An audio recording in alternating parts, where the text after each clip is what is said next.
know it's probably been keeping a lot of you up at night, hoping and praying that Colorado does something about their funeral home regulations.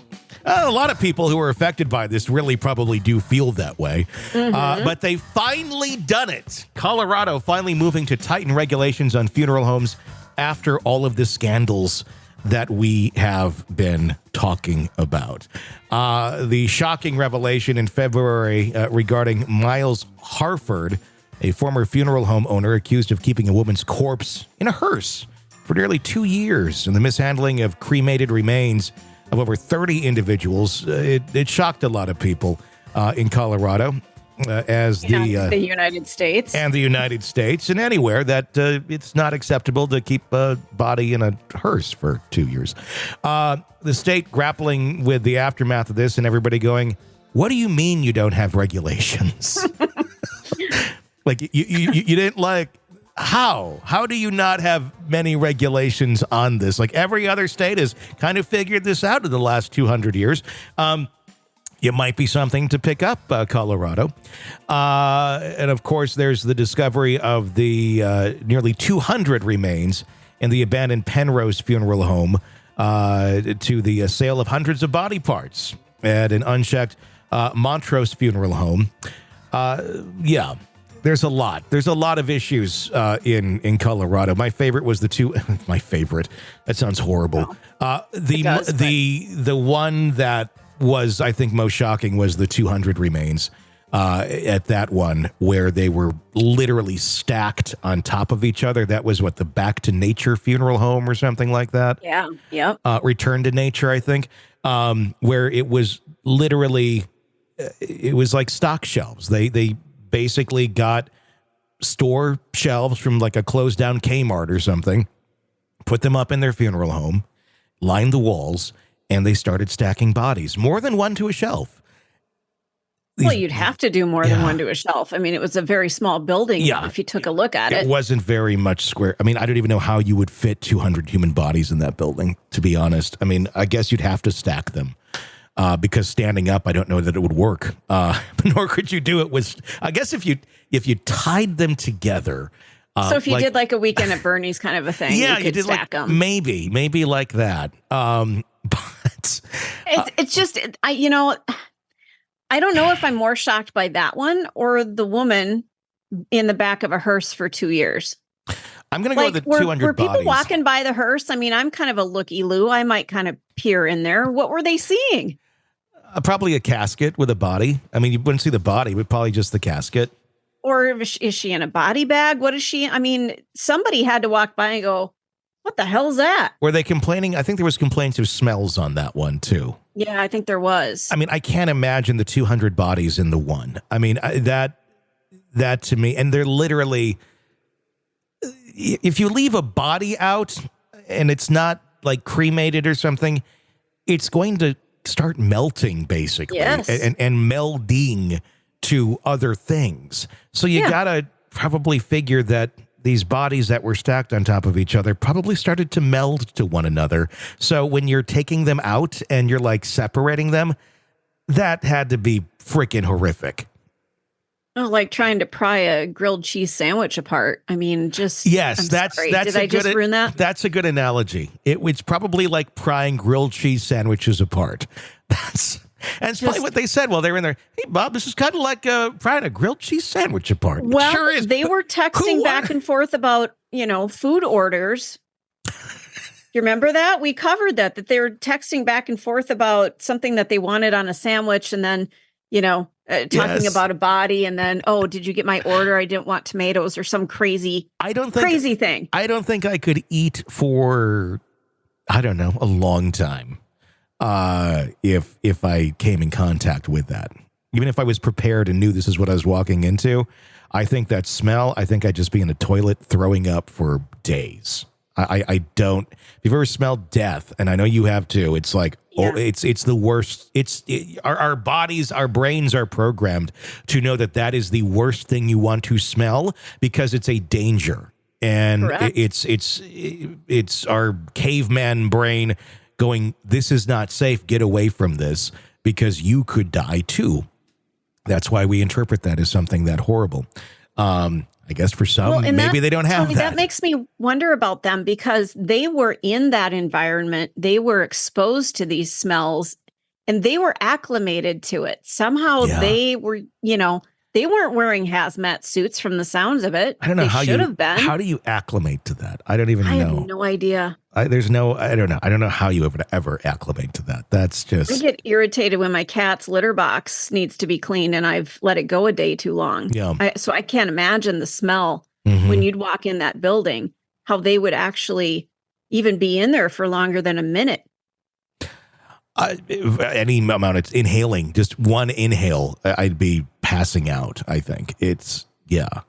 Well, the proposed legislation, Senate Bill 24-137, unanimously passed the Colorado Senate Committee on Business, Labor, and Technology on March 26, signaling a pivotal moment in the state's efforts to address funeral home mismanagement. The bipartisan bill is now headed to the State Finance Committee for further review. If enacted, the bill would establish stringent mandates for operating a funeral home in Colorado. Funeral directors would be required to graduate from an accredited mortuary science school, pass the industry standard national board exam, and complete a 1-year apprenticeship. Similar educational and certification requirements would apply to other positions within funeral homes, including mortuary science practitioners, embalmers, cremationists, and natural reductionists. I don't know what a natural reductionist is, but it doesn't sound. I don't know either. Is that like where you just put somebody like under a tree or something and call it good? I don't know. That's unique. I'm going to look that one up. I'm going to be a natural reductionist when I grow up. While the bill has garnered broad support, concerns have been raised particularly by funeral home operators who lack formal licensing but have been operating in the industry for years without incident. However, the bill includes provisions for, I was just going to ask this question, grandfathering in existing practitioners subject to specific requirements and oversight. Under the proposed legislations, licenses for funeral industry professionals would be subject to renewal and would require ongoing education to ensure compliance with evolving standards. The bill also outlines disciplinary measures, including license suspension and revocation for noncompliance or misconduct. So there you go. They're going to kind of handle it like everyone else did. Well, and here's the other issue too. And I did look up natural organic reduction. I'll get to that in just a second. When you take a look, driving down the road, you're heading to your hair appointment and you're going to your cosmetologist and they're dealing with hair. Well, if you're a chick, probably. So, they're dealing with hair color, perm solution, all that. They're licensed. Yep. They are required to do continuing education. Mm-hmm. They are required to dispose of their materials in a proper way. And yet they just drove by a funeral home in Colorado that, fuck it. Yep. And they've got worse chemicals. They have formaldehyde and all kinds of horrific substances in these funeral homes. And granted, the, return to nature or whatever, they probably didn't have those chemicals there. But what they were doing, maybe they were reductionists. I don't know. Yeah. But it wasn't a legit way to do it. So, I just looked this up. A natural organic reduction is a process that gently transforms a body into nutrient-rich soil. Now, I'm not. Do you just put grandma under a tree in the backyard and just wait for nature to take its course? I don't know. There must be some sort of process. I don't know if it's using some sort of maggot or I don't know. I don't. Sort of maggot. Well, because they can decompose organic material quickly. That's true. You put the body in a bucket with a bunch of maggots and then set it and forget it. Then boom, you have dirt. Well, but it's an organic process, isn't it? There's no chemicals involved. It very much is an organic process and no chemicals involved. But wait, there's more. If you call right now, you're going to get your 72 pounds of maggots and a 80-gallon bucket so you can turn your loved one back to nature. But if you call in the next 5 minutes, we're going to double your order. We're going to give you a second bucket and a second supply of maggots for the same low price of $39.99. That's right. 25 easy payments of $39.99. If you call in the next 5 minutes, double your order. But we're not going to stop there. Oh, We're going to give you the Ron Popeil juicer system. It's these lovely little plastic juicers you just jam into an orange and you squeeze. And suddenly juice comes out. At least on the infomercial it does. In real life, it doesn't really work. No, it doesn't work that way. But we're going to throw those in for the next 25 callers. And if you call right now in the next 60 seconds, you're not only going to get maggots, you're going to get mealworms as well. And these are authentic mealworms that have been actually harvested off of the body of Ron Popeil himself. Stop! Oh, God. No. That's right. The same maggots who ate Ron Popeil and turned him back into dirt can turn your loved one into dirt as well, while you sit back and enjoy a nice cup of OJ. I voluntarily took a job with you. You realize that? Yeah, you did. You did. But wait, there's more. No. There is still more. How could there possibly be more when it's already so good? You call right now, we're going to throw in the Time Life music collection of James Ingram. So, while you're sitting there watching your loved one decompose and be eaten by the mealworms that also ate Ron Popeil, you can have James Ingram. Your face is beaming. That's good, OJ. You were so bad. I think that's Ron Popeil's ear. Why didn't the maggots eat that? I shouldn't have gotten that.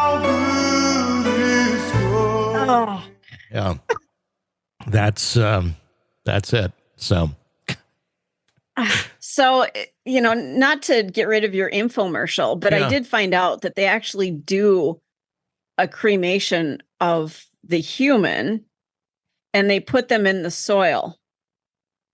Isn't that called just spreading ashes? That's what I thought. It's like, why do you have to pay for this? It's called spreading ashes. That's a cremation is what that is. But they do talk about they're optimizing the conditions for natural microbes and beneficial bacteria. I'm betting there's worms involved. And there's also Bobby Brown involved, because when we give you the Time Life music collection of James Ingram, you also get the best of Bobby. Included with it, mealworms that were on his ex-wife, Whitney Houston. Okay, I'm taking your buttons away. Step away from the board. Did we go too far with the Whitney? Yes. Okay. Officially. Yeah. If there's anybody left listening to our podcast at this moment, I'm sorry. Well, you know what it is. There you go. I'm just saying, it's a great offer from Ron Popeil and Time Life Music. I'm glad they collaborated. It's a collab, as they would call it today. Yes. So there you go. Hey, you need a little levity. This was a really crappy story. And I'm hoping that Colorado does something about this, because this never should have happened in the first place. No, it shouldn't. Let's see how many other grandfathered-in folks get busted. Want to listen ad-free? Want advance access to all of our interviews before anyone else?